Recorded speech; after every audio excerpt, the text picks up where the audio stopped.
Voilà, je viens de partir. Eh bien, ça commence bien. Je viens juste de voir un faisan. Malheureusement, j'ai pas réussi à le filmer. Donc là, je traverse cette forêt. Et puis ensuite, j'ai une petite montée. Et après, j'arrive à mon camp. Je serai en pleine forêt. Il n'y aura personne, sauf des oiseaux et des animaux sauvages.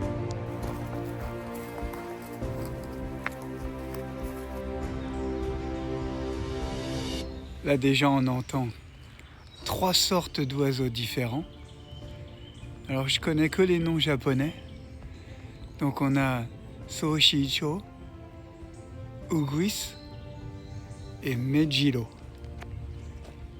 Si vous reconnaissez ces oiseaux sur les photos, marquez leur nom en français. Oui, la nature est vraiment luxuriante au Japon. L'hiver est à peine fini, on est au printemps, on voit déjà que ça repousse à vitesse grand V. Alors concernant les animaux sauvages, dans la région on va trouver des ours, des sangliers, des cerfs, des singes, des renards, des tanuki, des anaguma. Si vous êtes intéressé, je peux vous mettre les photos. Et je peux faire aussi une vidéo séparée pour parler des animaux sauvages au Japon. J'attends vos commentaires. Dans cette vidéo, je vais vous présenter 5 filtres à eau que j'utilise régulièrement. Et je vais vous expliquer la différence entre les 5.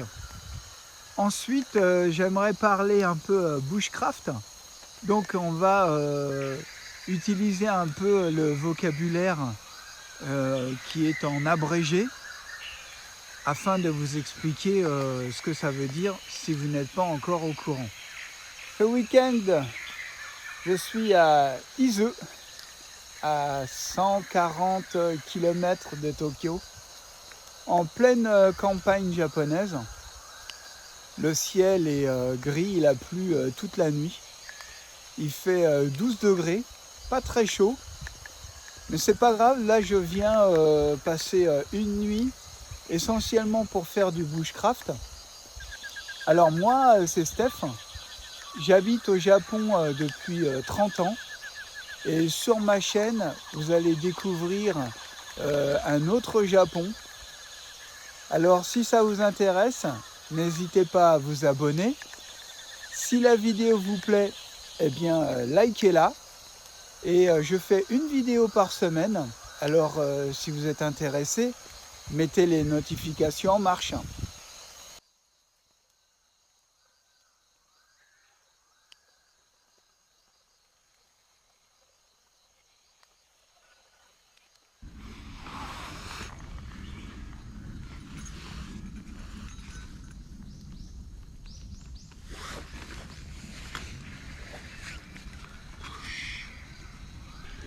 Là je me fais plaisir. Le sac il fait 18 kg. C'est mon sac de 30 litres. Mais j'ai rajouté des poches ici et ici, plus une autre poche sur le dessus. Là je suis à 50 litres je pense. Donc voilà, je vais sortir le tarp et je vais installer ça. Donc là pour le montage de mon tarp, je vais utiliser une corde qu'on appelle une fessière.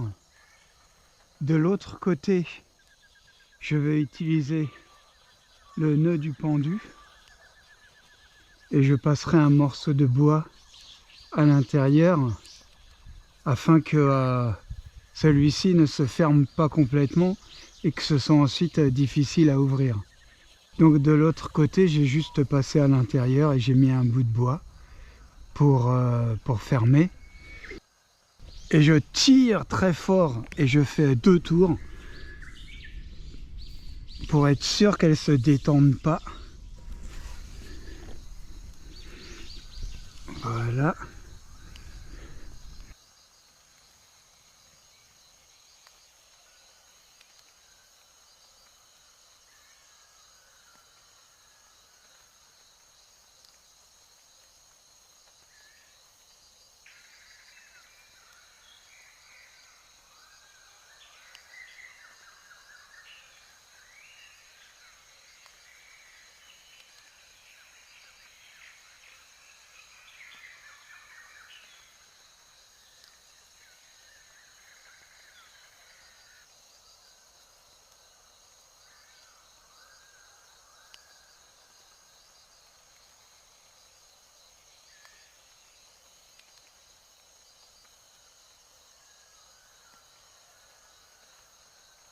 Donc là, on va passer l'anneau à l'intérieur de notre classique. On va juste passer un petit bout de bois, et on va venir tirer. Hop, on sécurise.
Voyons voir l'espace que j'ai à l'intérieur. Ça me semble tout à fait correct. Là, je peux me mettre debout. Et de toute façon, je vais faire mon feu ici. Donc, voilà, la fumée sortira. Et là, ça me laisse un espace pour dormir. C'est parfait.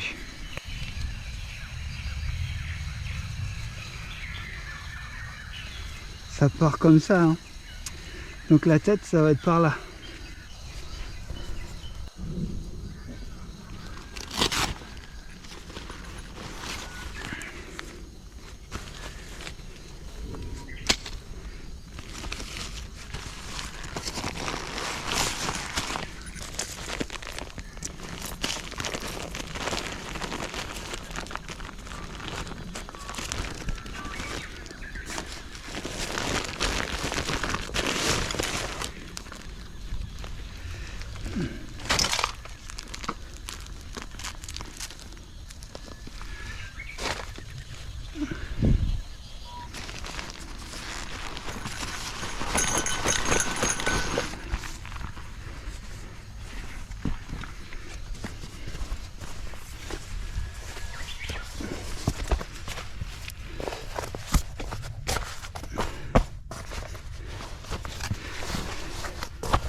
Donc ma chaise est l'inox, une table en plastique, des boissons, ma poêle, mon bel, mon réchaud à bois, ma flasque à eau, mon bel.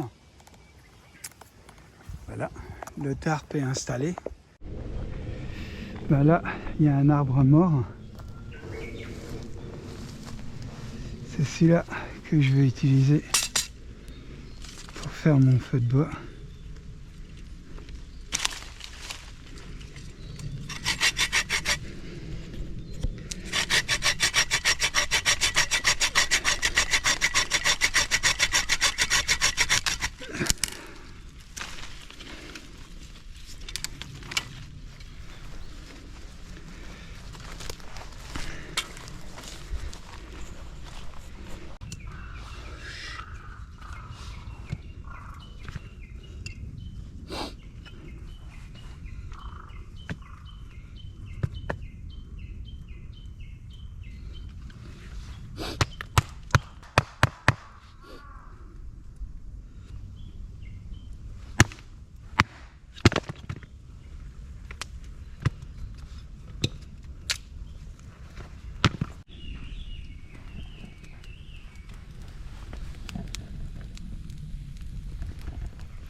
Alors aujourd'hui, yakisoba, donc le feu est prêt.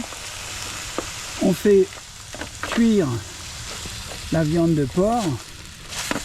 Et la viande de porc au Japon, c'est quelque chose. Hein. Le kulo buta, il est hyper connu.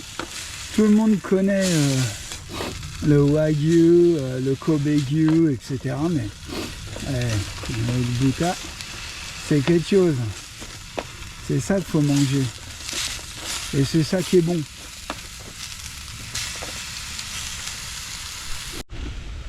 Ensuite, vous achetez des légumes coupés, mix.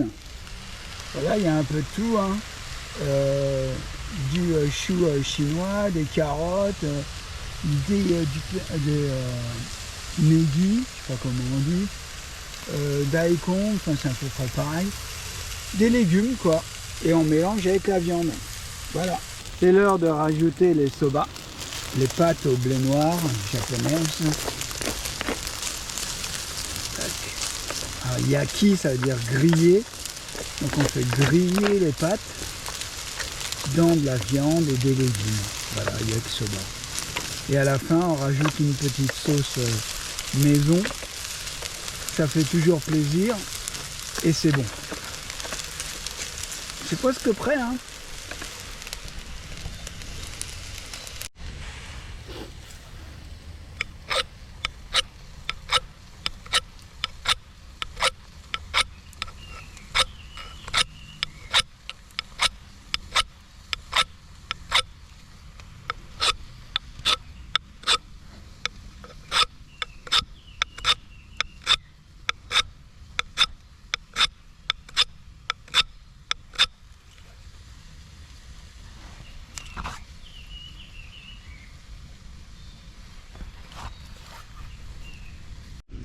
Bon, bah, ceux qui veulent la recette des vrais yakisoba japonais, ceux qu'on fait dans la montagne, dans la forêt, eh bien, marquez-le dans les commentaires et puis je me ferai un plaisir de vous répondre. Là, en attendant, regardez jusqu'à la fin parce que vous allez voir encore plein de choses extraordinaires et puis la recette continue.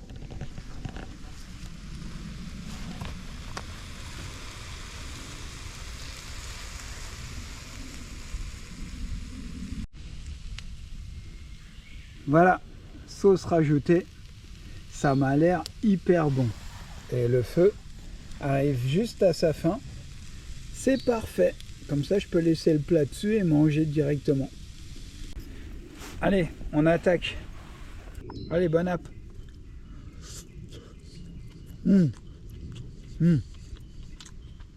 Ah, c'est bon, hein.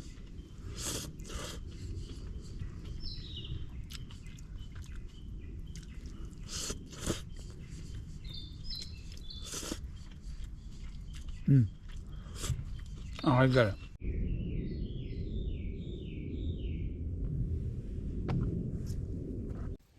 Bon bah voilà, bien installé, bien mangé, faire une petite sieste. Lorsque l'on parle bushcraft, on va avoir plusieurs mots, abréviations, vocabulaire spécifique. Donc si vous n'êtes pas familier avec, je vais vous en donner 5. Je vais commencer par ROTEX ou RITEX, qui correspond à retour d'expérience, qu'on utilise souvent lorsque l'on fait une présentation de vidéo YouTube ou peut-être sur d'autres plateformes aussi. Donc les 5 C, ça va être coupant, cordage, contenant, combustible et couchage. Ensuite, on va avoir port, présence, observer, relax, confiance. Ça, c'est dans la descente. Quand c'est un peu pentu, c'est vraiment l'objectif, c'est de regarder où on marche, regarder un petit peu plus loin, relaxer ses épaules. Lorsqu'on descend un peu vite, vraiment le PORC, port, c'est le plus utile. Donc toujours l'avoir en mémoire. Ensuite, on va avoir stop, qui est un mot anglais, qui veut dire stop, think, observe, plan. Donc s'arrêter, réfléchir où on est, regarder et décider. Ensuite, on va avoir EDC. EDC pour le sac qu'on va utiliser tous les jours, le Everyday Carry, le sac qu'on utilise tous les jours, avec lesquels on va avoir un rapport particulier parce que c'est celui qu'on va emmener constamment. Pas forcément grand, il peut même changer, mais très utile parce qu'il contient vraiment les outils qu'on a besoin en cas d'urgence. Donc voilà les 5 termes que l'on va utiliser fréquemment dans le bushcraft et qui vous serviront si jamais vous vous lancez dans des aventures dans la forêt, dans le futur, dans la montagne, peu importe, dans le désert, où vous voulez. Donc on va revenir sur les 5 mots abrégés de la journée. RETEX, 5C, stop, port, EDC. Voilà, si vous voulez les retenir, ça peut toujours être utile. Alors, c'est un week-end consacré au bushcraft. Donc, j'ai toujours ma paire de gants en cuir que je graisse avec de la graisse pour le pantalon Fjällräven. C'est une graisse spéciale au nom de Fjällräven, donc c'est facile à trouver sur Amazon. Donc toujours important de graisser ses gants pour les garder le plus longtemps possible.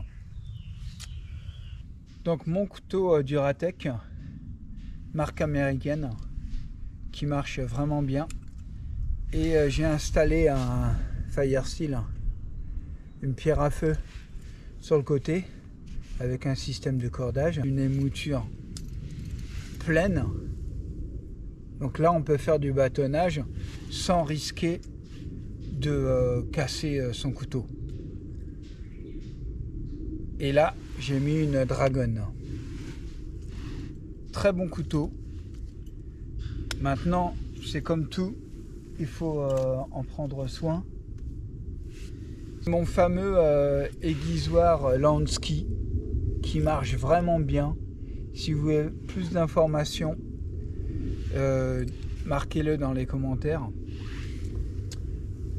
Et pour continuer, j'ai ma Agawa 15. Vraiment avec ça, je fais du sciage parfait. Les dents sont incroyables. J'ai une autre lame, mais je préfère celle-ci, qui est spéciale pour les grosses sections. Et la Boreal 15 marche vraiment super bien. Elle est pliante et on peut s'en servir à deux mains, très efficace. Et enfin, la hache que je préfère, c'est ma Husqvarna avec une émouture arrondie. Elle n'est pas très lourde. J'ai rajouté de la gomme ici pour une meilleure rédention. Et vraiment, ça marche bien. Avec ça, je peux faire de la bonne coupe. Et c'est top. Donc voilà, concernant les outils. Le Japon est un pays vraiment extraordinaire. Pour ceux qui ne connaissent pas, je vous le conseille vraiment.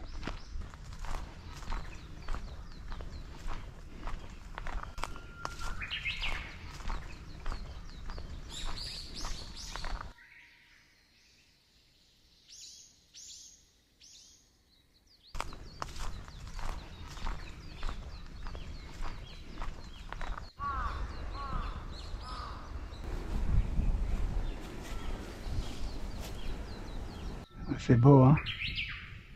C'est sans fin les montagnes au Japon. Je peux aller à 10, 20, 50, 100, 200, 500 km.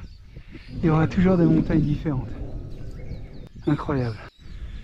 Donc là, je suis à Izu-no-Kuni, altitude 355 mètres, température 12 degrés.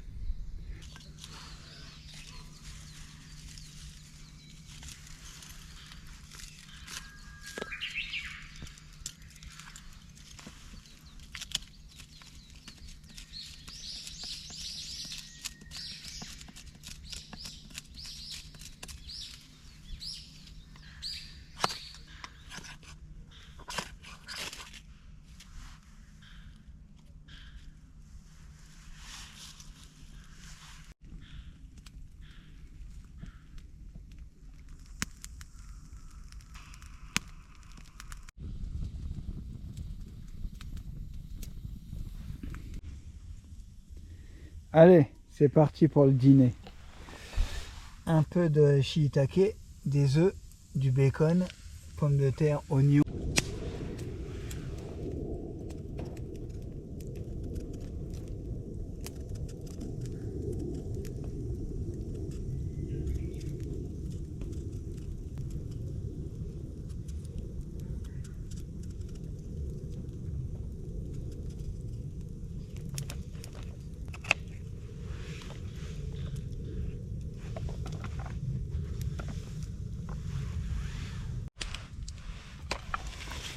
Et voilà, pommes de terre, champignons shiitake.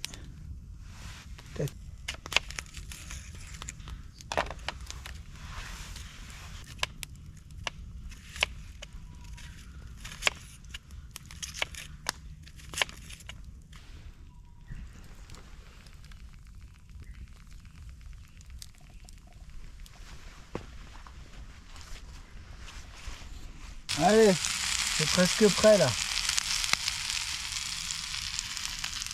On est bien. Une belle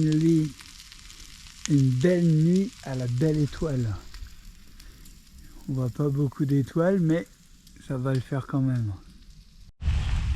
Ouais, alors là, celui qui dit que ça a pas l'air bon, c'est un menteur, hein.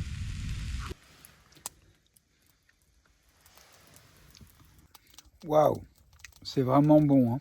Purée. Bon, allez, c'est l'heure de se coucher. Un petit setup à la belle étoile. Donc matelas, sac de couchage et tarpe. Et autour, il n'y a rien. Bon bah allez, hein, on va vraiment y aller. Allez, on rentre dans le sac. Tac. Hop.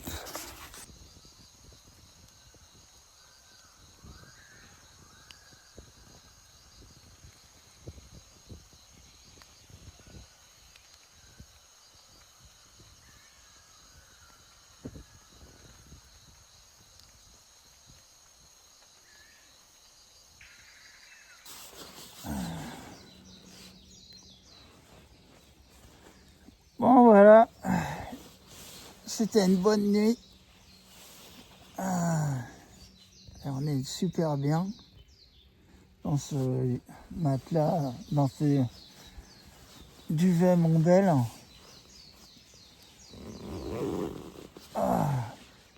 Et là, il est 5 heures. Le jour se lève. Et puis il y a une petite nuit comme ça, directement à la belle étoile. C'était super.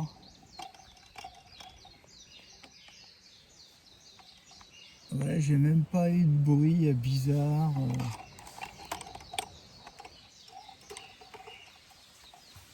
J'ai pas eu de bruit bizarre, rien. C'était une nuit parfaite.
Voilà, un petit café à la presse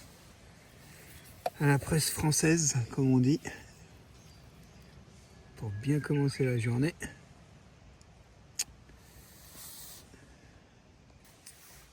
Allez, je goûte mon café.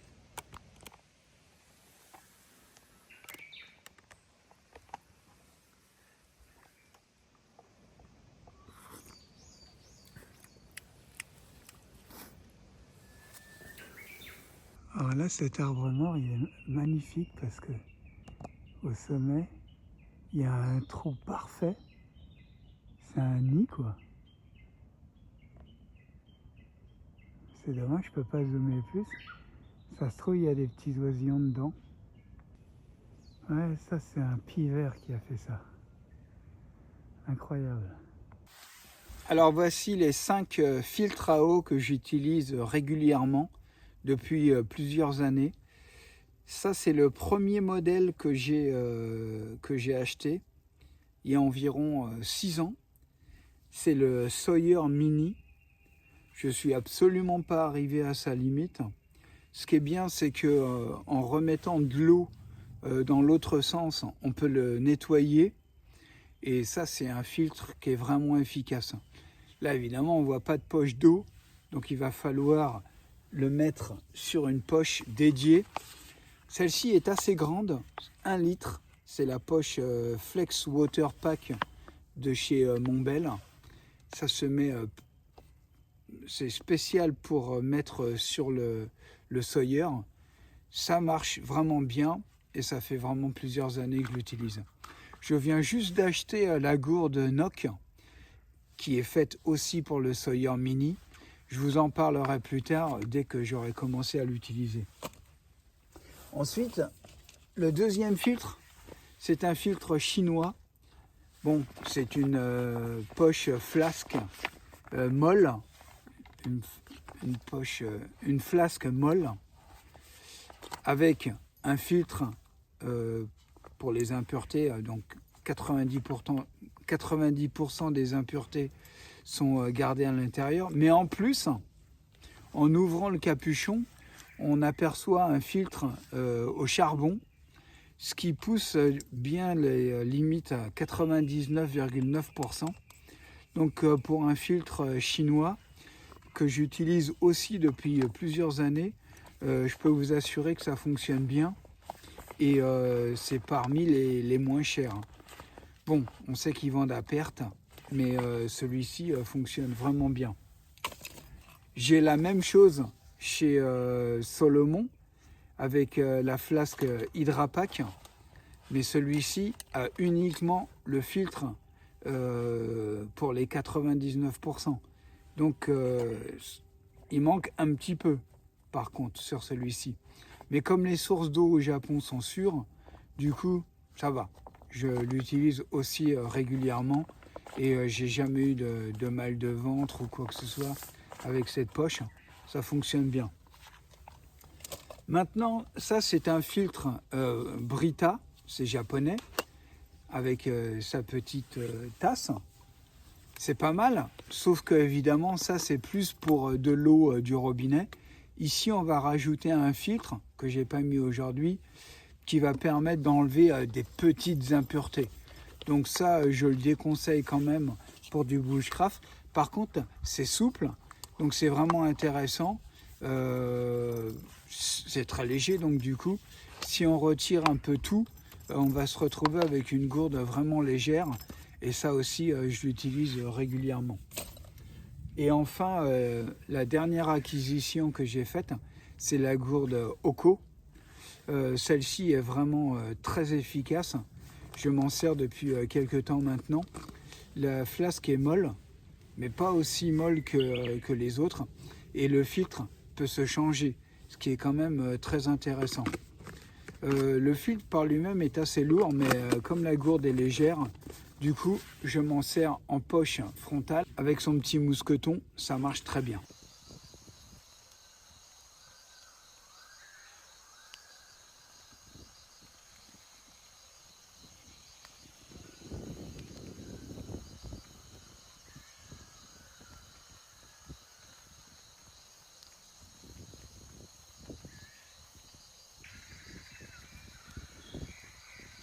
Alors voilà, le camp est rangé. Je fais une petite promenade en regardant les cerisiers. On est fin avril, mais il y a encore des cerisiers en fleurs. Il y a vraiment beaucoup de sortes de fleurs, de cerisiers. Une quarantaine, je crois. Et donc, elles ne poussent pas au même moment.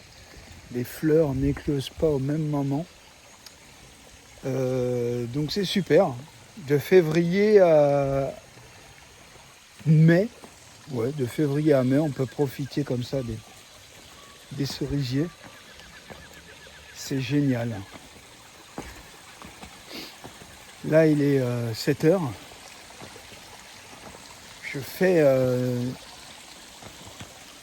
une balade au bord d'une rivière. Il y a des pins, il y a des cerisiers. C'est un très bel endroit. Et puis après, je rentre.